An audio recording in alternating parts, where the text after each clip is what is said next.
नमस्कार मित्रांनो, मी तुमचा सगळ्यांचा लाडका संदेश सर आज द संदेश अकॅडमीमध्ये तुमचं सगळ्यांचं स्वागत करत आहोत.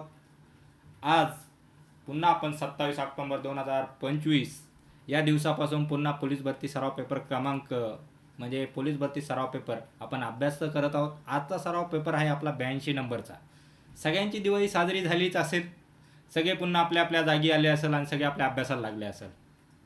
त्यामुळे सगळ्यांनी आपल्या पुन्हा पोलीस भरतीकडे लक्ष द्यावे, अभ्यासाकडे लक्ष द्यावे. पुढल्या दिवाळीमध्ये आपण सगळे पोलीस वर्दीत दिसले पाहिजेत. याच्यासाठी आपल्याला तेवढा प्रयत्न करायचा आहे. त्याप्रमाणे आपल्याला अभ्यास करावा लागेल. लवकरात लवकर पोलीस भरतीची प्रक्रिया चालू होऊन जाईल. त्यामुळं अभ्यासाकडे दुर्लक्ष करू नका, ग्राउंडकडे दुर्लक्ष करू नका. मी तुमचा लाडका संदेश आपल्याला पोलीस भरतीमध्ये 85+ मार्क कसे मिळवायचे हे मी तुम्हाला मदत करणार आहोत. त्यामुळे आपला पॅटर्न असतो मित्रांनो, सामान्य ज्ञान, बुद्धिमत्ता चाचणी, गणित, मराठी व्याकरण, चालू घडामोडी आणि आपल्या अकॅडमीचं मिशन आहे 2025ची पोलीस भरती.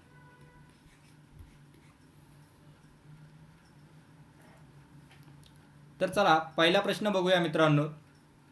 पोलीस क्षेत्राशी संशोधन करणारी प्रमुख संस्था कोणती? CBI, BPR&D, NIA, CRPF. कोणती आहे? BPRAD. ऑप्शन क्रमांक बी किंवा ब हे योग्य आहे. आता तुम्ही म्हणशाल सर BPR&D चा फुल फॉर्म काय? तर BPR&D चा फुल फॉर्म आहे B for bureau, R for police,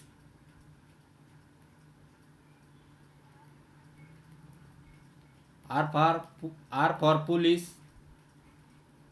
R for research, and चा and D चा for development.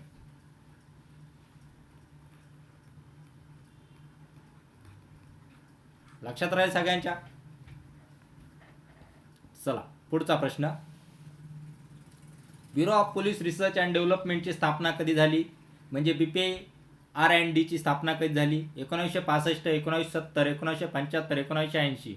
कधी झाली मित्रांनो? 1970 मध्ये झाली. ऑप्शन क्रमांक बी हा योग्य उत्तर आहे. 1970 मध्ये BPR&D ची स्थापना झाली. पुढचा प्रश्न.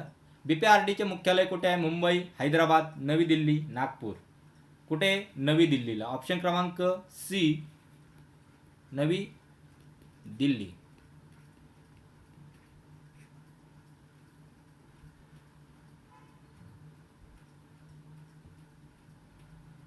BPR&D चे मुख्य कार्य काय आहे? पोलीस भरती करणे, पोलिसांच्या आधुनिकीकरण व संशोधन करणे, दहशतवाद विरोधी कारवाई आणि निवडणुकीचे व्यवस्थापन. काय? BPR&D चे मुख्य कार्य काय आहे? पोलीस आधुनिकीकरण आणि संशोधन. त्याच्या शब्दातच आपला अर्थ कार्य लपलेला आहे. त्यामुळे ऑप्शन क्रमांक बी हा आपलं योग्य उत्तर आहे. खालीलपैकी कोणती संस्था BPR&D च्या अंतर्गत कार्य करते? ISRO, NCRB, NITI Aayog, RBI. कोणती करती? NCRB. NCRB चा फुल फॉर्म काय? NCRB चा full form N for national, C for crime, R for records and D for bureau. B for bureau, national crime record bureau. ही संस्था BPR&D च्या अंतर्गत काम करते. खालीलपैकी कोणते दल केंद्रीय सशस्त्र पोलीस दल मध्ये मोडते? BSF, CRPF, CISF किंवा वरील सर्व. कोणते वरील सर्व केंद्रीय सशस्त्र पोलीस दलामध्ये मोडतात? ऑप्शन क्रमांक डी हे तुमचं योग्य उत्तर आहे. अजून पण केंद्रीय सशस्त्र पोलीस दलामध्ये अजून पण दलं मोडतात. हे 3 झाले. दुसरे आणखीन CRPF झालं, BSF झालं, CISF झालं, इंडो तिबेटियन बॉर्डर पोलीस, पुन्हा सशस्त्र सीमाबल, पुन्हा NSG नॅशनल सिक्युरिटी गार्ड आणि आसाम रायफल. असे टोटल 7 केंद्रीय सशस्त्र पोलीस दल आपल्या भारतामध्ये आढळून येतं आपल्याला, म्हणजे आहे. ATHचे संक्षिप्त रूप पूर्ण अर्थ काय? Advance training school, anti terrorism squad, arm training section, anti terrorist security. काय आहे? Anti terrorism squad. ऑप्शन क्रमांक B हे आपलं योग्य उत्तर आहे. पुढचा, महाराष्ट्र ATHची स्थापना कधी झाली? 1985, 1990, 1995 आणि 2000. कधी झाली महाराष्ट्रात ATHची स्थापना? 1990ला झाली. ऑप्शन क्रमांक B हे योग्य उत्तर, 1990. ATHच्या कोणत्या अंतर्गत कार्य करते? केंद्रीय गृह मंत्रालय, राज्य पोलीस दल, पंतप्रधान कार्यालय किंवा लष्कर? राज्याच्या अंतर्गत करतं, त्यामुळे राज्य पोलीस दल. ऑप्शन क्रमांक B. आता राज्य पोलीस दल कोणाच्या अंतर्गत काम करतं? होम मिनिस्ट्री किंवा मराठीत म्हणायचं म्हटलं तर गृह खाते. गृह खाते कोणाकडे? देवाभाऊ म्हणतात आपण आपल्या देवेंद्र फडणवीसकडे.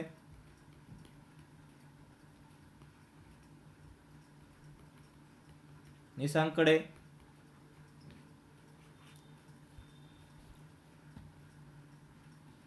ATHचे प्रमुख कार्य कोणते? दहशतवादी विरोधी कारवाया करणे, सीमा सुरक्षा करणे, औद्योगिक सुरक्षा पुरवणे, निवडणूक व्यवस्था.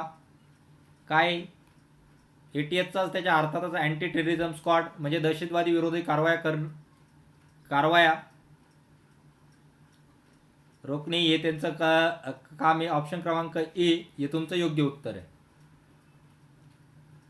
महाराष्ट्र ATHचे पहिले प्रमुख कोण? हेमंत करगरे, KP रघुवंशी, राकेश मारिया, दत्तात्रय कदम. कोण आहे? KP रघुवंशी हे पहिले ATHचे प्रमुख होते. ऑप्शन क्रमांक B KP रघुवंशी.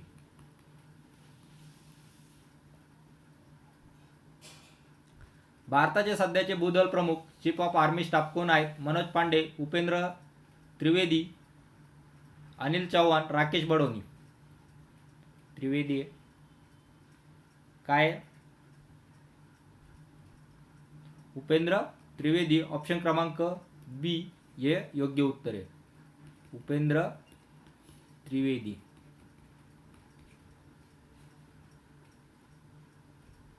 उपेंद्र त्रिवेदी यांनी कोणत्या तारखेला भूदल प्रमुख पदाचे सूत्र स्वीकारले? 1 जानेवारी 2024, 30 जून 2024, 15 ऑगस्ट 2024 किंवा 1 जुलै 2023.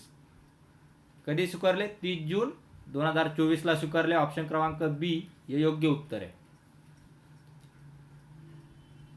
भारताचे सध्याचे जलदल प्रमुख म्हणजे चीफ ऑफ नेव्हल स्टाफ कोण आहे? R Harikumar, Dinesh Tripathi, Sanjay Jaiswal, KP Raghuvanshi. कोण आहे? दिनेश त्रिपाठी. ऑप्शन क्रमांक B.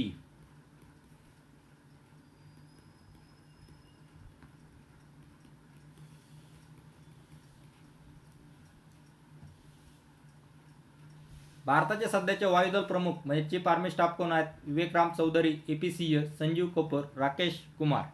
कोण आहे? AP सिंह. ऑप्शन क्रमांक B AP सिंह.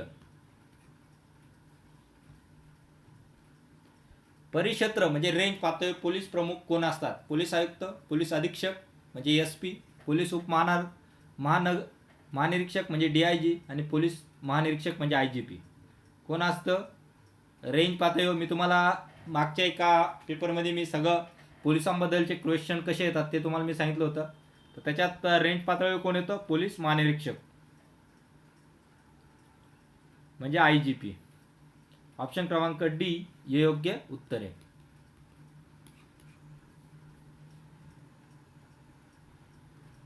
होमगार्ड दलाचा प्रमुख अधिकारी कोण असतो? पोलीस महासंचालक, जिल्हा अधिकारी, महानिदेशक किंवा होमगार्ड व नागरी संरक्षण आणि पोलीस आयुक्त.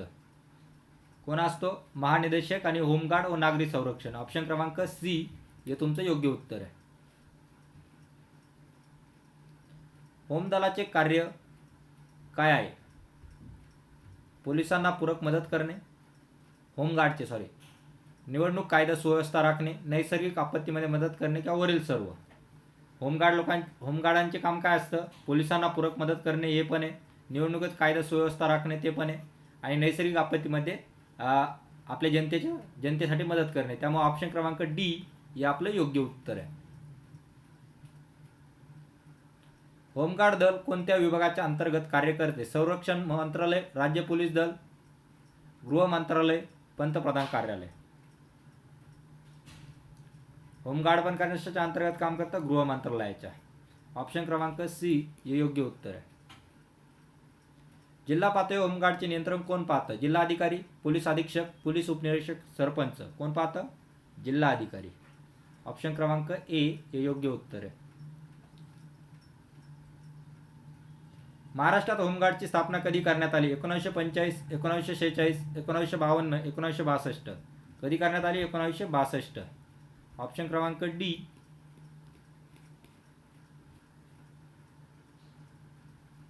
खालीलपैकी कोणत्या देशाचे संविधान लिखित स्वरूपात नाही? Bharat, America, England, France.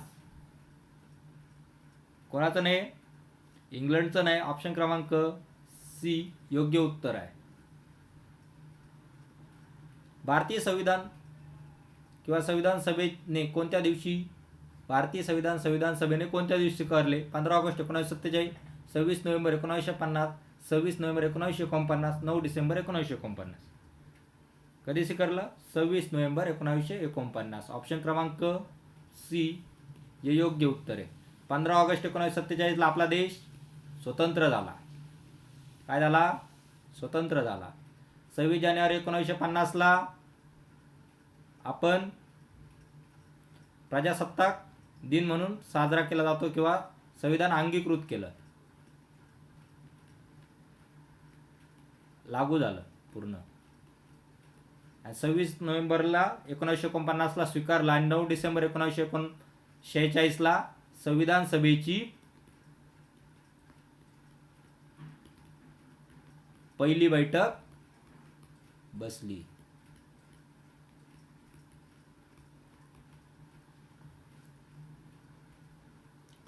चला पुढचा प्रश्न.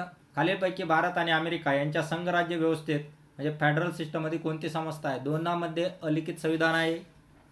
हे चुकीचं आहे. अलिखित संविधान फक्त इंग्लंडमध्ये आहे मित्रांनो. त्यामुळं पहिलं वाक्य चुकलं. दोन्ही संघ राज्यात्मक असून लिखित संविधान आहे. आता लिखित दोघांकडे आहे, त्यामुळे ऑप्शन क्रमांक खाल्ल्या यांच्याकडे जाण्याऐवजी ऑप्शन क्रमांक बी हे योग्य उत्तर आहे.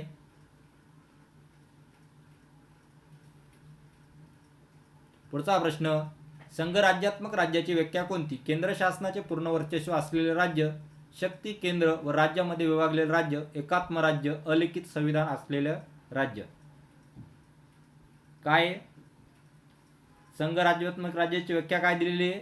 भारतीय संविधान शक्ती केंद्र आणि राज्यामध्ये विभागलेले राज्य. ऑप्शन क्रमांक बी हे योग्य उत्तर आहे.